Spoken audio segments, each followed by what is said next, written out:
Hey everybody, welcome back to the channel. One of the questions I get asked more often than anything else is what should I put in my disc golf bag?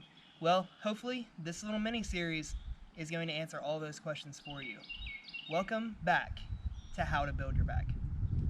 Last episode we kind of glossed over what to look for in your putters as far as putting putters and your approach and driving putters.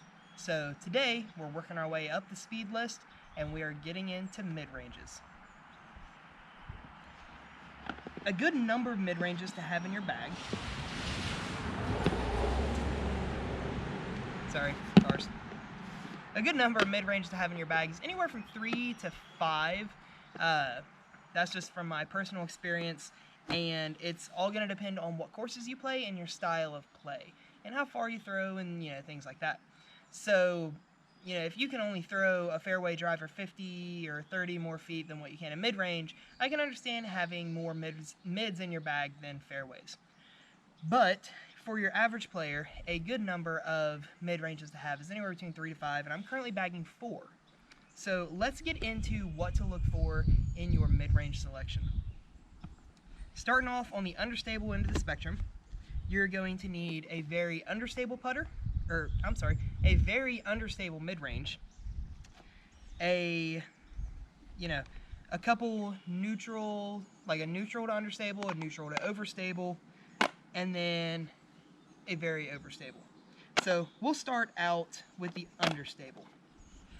For an understable mid-range, you can do one of two things. You can either get a mid-range that is already very understable, and you can do that with like a Mako 3 or something like that.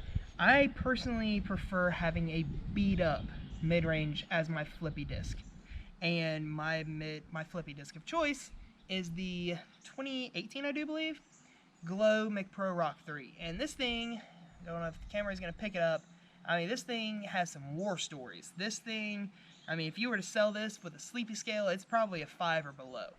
So, I mean, it's definitely seen better days. It is super, super beat up, scarred. It's got some good gouges in it, not just little nicks and cuts or things like that. It's got a few good gouges out of the rim. It's warped. You can tell where the plastic is stressed, where it's hitting so many trees. But this is just where I want my flippy mid-range. And just for that reason is a naturally flippy mid-range is going to flip and just turn and keep on riding. Whereas if you beat up a mid-range, it's going to flip and turn, but if it still has some air underneath it, whenever it slows down, it'll actually get back to flat and maybe come back left a little bit, depending on how you throw it, your nose angle, how high you throw it, things like that. But the upside to having a beat up mid-range or beat up disc in general for that is that late turn. I can throw this and it's going to go straight, and then later in the flight it's slowly going to turn out to the right a little bit. I don't even think about forehanding this disc unless I'm really in some serious trouble. It's that understable. So you're going to want something super beat up, and the definite upside to that is, especially if you're in the woods, you can throw something on a very tight hallway. And a lot of people, and myself included, whenever you're trying to throw a flat shot on a laser line down a very tight, narrow fairway, especially in the woods, is a lot of times you accidentally turn over too much because you're focused so much on just getting it flat to be able to not hyzer, and you either turn it over or you'll pull it to the right. And I'm really bad about that. So I like a beat up or super flippy mid-range. That way I can control it with a hyzer out of the hand and know that it'll pop up to flat. And this right here is probably my go-to disc to kind of get out of jail, or when I have super, super, super tight hallway shots. I mean, like 5-foot gaps up the fairway, things like that I need to thread a needle with. I'll probably pull this out. I'll also pull this out for big turnover mid-range shots, probably up to 270, pushing 300 feet with this disc. So the next mid-range slot you're going to want is a neutral to slightly understable. And for that, I choose the Glow MD3. and this right here has been beat up a little bit too, so it's kind of flippier. But you're going to want this one for shot shaping. For things that it'll go straight if you throw it straight, it'll hold a little bit of a hyzer or hyzer flip a little, but it won't completely turn over. And this is especially useful in the woods. If you're out in an open course, you can almost get away with not having this disc in your bag. But if you throw in the woods, the more shots you have covered, the better you're off you're going to be, because you have no idea how many different kinds of shots trees will throw at you. Sorry.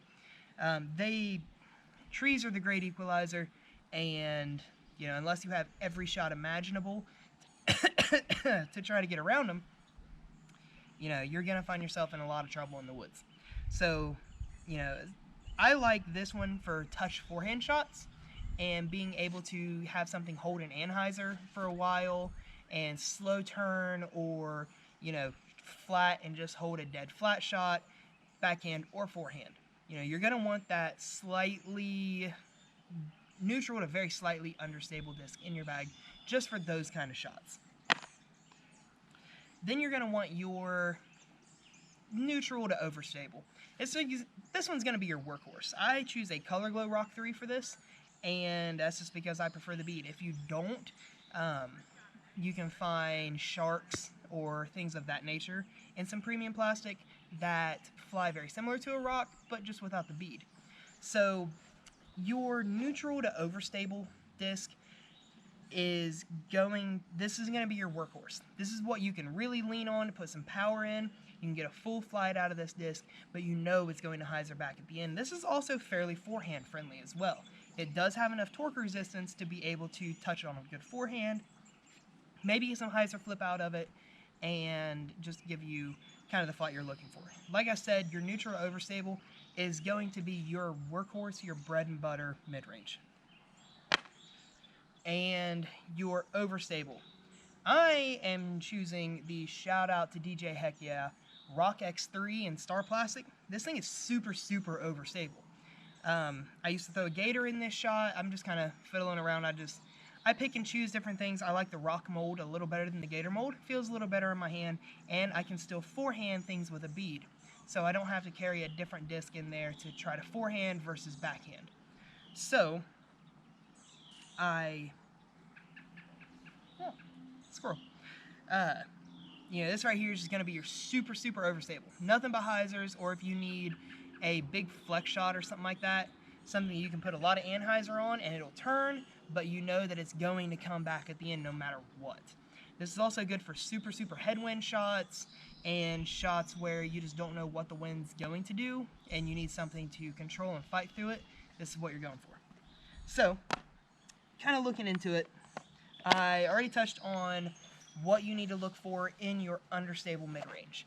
This right here is what you just need to know, that when you throw it right hand, backhand, it's just going to turn right.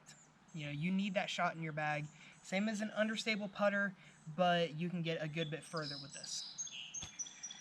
For your neutral to slightly understable, this is going to be your main shot shaping, where you have to have a lot of finesse and accuracy, but you don't have to power up like you would on your next stability up mid-range.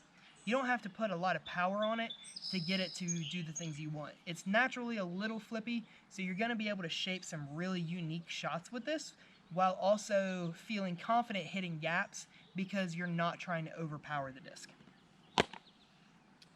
Then your workhorse, and this right here, as far as glide goes, this can have a little bit of glide.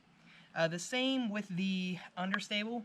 The further up in the stability you go, kind of the less glide you're going to want, because if you're really pulling out like a big wind fighting disc or something super overstable to make a corner, you're not going to want it to glide out and float away on you. So you're going to want something to cut through, get to the ground, and only go as far as you throw it. Birds are playing. So this right here, this can have a good little bit of glide to it, but this right here is going to be your, like I said, your bread and butter. Even on an open course, this is the mid-range that you should be pulling out. And for your overstable, this is going to be your good torque fighting forehand disc. This is going to be your good hyzer backhand disc, hyzer backhand or forehand flex shot disc. Your force over flex, kind of like Nico throws a lot of. And this is going to be your wind fighter. So, a couple other things that you could throw in there. You could throw in a couple like specialty discs, like you could throw in a gator if you wanted, things like that. Or if you want a specific disc for forehanding that you don't feel comfortable with a bead, you could throw in like a mortar or a beadless gator or anything like that. You could throw into this category here. Like I said, 3 to 5 is pretty well the general sweet spot as far as number of mid-ranges to carry. I carry 4 right now, and it works out for me in the courses I play. So that's everything you need to know to start picking out the mid-ranges in your bag. The mids are, like I said, the step up from the putter. They are what gets you into birdie range a lot of times on like wooded par 4s, things like that. You throw your drive, and that's what is going to get you up to try to get you a good birdie, is being able to get distance like with a fairway driver, but with the accuracy of a putter. That mid-range is going to come in perfect for this kind of shot. So come back on the next video, after I get it edited and uploaded, and we're going to be going over a few fairway drivers and things like that the different kind of fairway slots that you should have in your bag. So like and subscribe, like the video, subscribe to the channel, leave a comment down below if you liked it, leave a comment down below if you want me to start covering other things after I get done with this mini-series, and follow me on Instagram, find me on Facebook, things like that. And if you haven't went back and watched the putter video, go back and watch it. I'll have it up on my channel as well. Go watch it, and it'll give you some good insight on what to carry in your bag as far as putters are concerned. So guys, everyone, stay safe, and until next time, I'll see you around.